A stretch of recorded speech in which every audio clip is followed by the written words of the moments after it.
Olá, pessoal.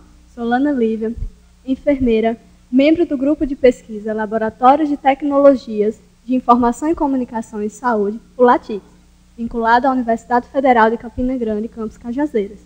Hoje, iremos abordar o tema polifarmácia em idosos. O Brasil é considerado um país envelhecido, sendo sua população idosa cerca de 19 milhões de pessoas, correspondendo a 10,7% da população total. A população idosa é considerada o grupo mais medicalizado da sociedade, contribuindo com aproximadamente 25% do total de vendas de medicamentos. A maior prevalência de doenças crônicas em idosos tornam grandes consumidores dos serviços de saúde. Faz-se necessário o conceito da polifarmácia, que é o uso de 5 ou mais medicamentos, sendo mais frequente na população idosa.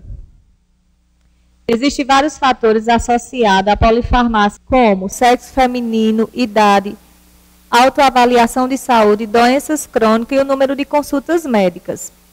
O sexo feminino, ele destaca-se como maior frequência nos serviços de saúde.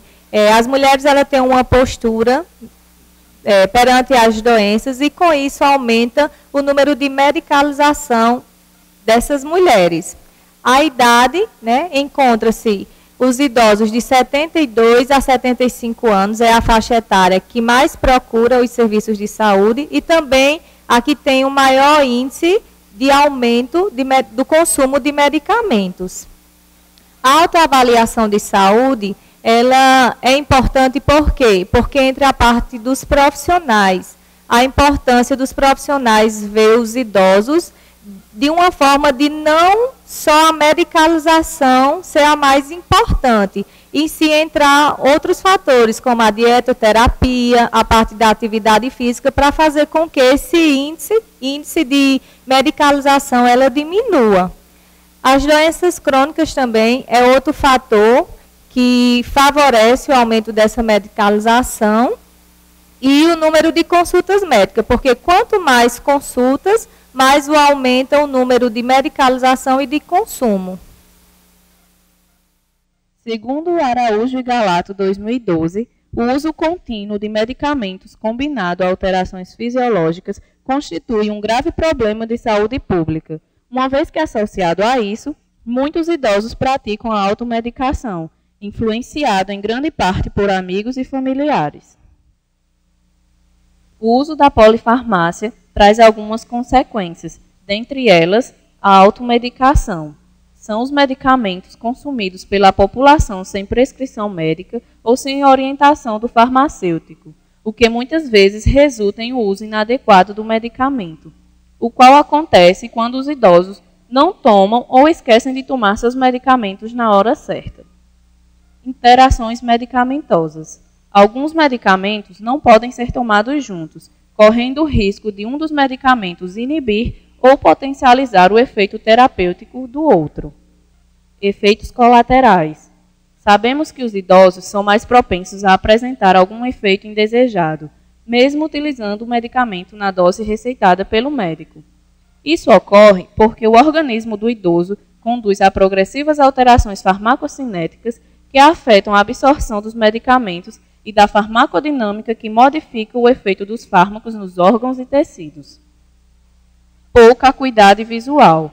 Alguma limitação na visão pode dificultar a leitura do nome do medicamento na embalagem, tornando-se perigoso para o idoso, pois aumentam as chances de tomar o seu medicamento errado. A utilização de múltiplos fármacos pode ser necessária em muitas ocasiões, uma vez que a polifarmacoterapia deve ser adequadamente supervisionada, devido às interações medicamentosas e efeitos adversos que pode causar. Enfatizando essa questão dos idosos, as literaturas trazem que o envelhecimento predispõe a um consumo aumentado de medicações, sejam elas prescritas ou não. E os idosos, eles são indivíduos mais suscetíveis e vulneráveis a eventos adversos, decorrentes das mudanças fisiológicas que são próprias do envelhecimento, como mudanças na composição corporal, reduções nas funções hepáticas e renal. E essas mudanças tendem a alterar significativamente os processos farmacocinéticos e farmacodinâmicos, onde os farmacocinéticos afetam a absorção do medicamento e os farmacodinâmicos modificam o efeito do fármaco nos órgãos e tecidos. E é devido a esses fatores que os indivíduos idosos aumentam a suscetibilidade a eventos adversos ou terapêuticos mais intensos. A polifarmácia pode desencadear interações medicamentosas, e essas interações medicamentosas podem se classificar em menor, moderada e maior, onde na menor os efeitos são usualmente leves, ocasionam poucas moléstias e podem passar inadvertidamente. Nesse caso, não necessita de tratamento adicional. Na moderada, pode produzir uma deterioração na situação clínica dos pacientes, e já nesse caso é necessário associar um tratamento adicional. No maior, os efeitos são potencialmente ameaçadores para a vida do paciente, sendo capazes de produzir danos permanentes no indivíduo. De acordo com Marx e Arruda 2016, medicamentos mais comumente inclusos na fatalidade e intoxicação medicamentosa em idosos são eles: analgésicos, relaxantes musculares, antidiabéticos orais, medicamentos cardiovasculares, antidepressivos e barbitúricos de ação curta e antipsicóticos. Alguns fatores podem minimizar os riscos da polifarmácia em idosos. Um deles é a implementação de medidas eficientes de atenção farmacêutica, tanto no sistema privado quanto no sistema público de saúde, para a promoção da saúde e qualidade de vida desses idosos. Outro fator importante é o ajuste de posologia. A própria adesão ao tratamento ela é facilitada quando há esse ajuste de posologia, quando proporcionamos, sempre que possível, ao paciente o menor número de tomadas ao dia. Os profissionais de saúde também são peças fundamentais na sensibilização dessa população idosa, tanto quanto dos seus familiares e cuidadores, quanto ao uso correto dos medicamentos, os quais só devem ser utilizados mediante prescrição. E essa sensibilização, ela pode e deve ser feita por meio da educação em saúde, principalmente na atenção primária, focando os riscos da automedicação e as consequências da polifarmácia. Por fim, ressalta-se a importância de investir em atividades educativas de cunho informativo para estreitar as relações com a população idosa, com os familiares e com a comunidade.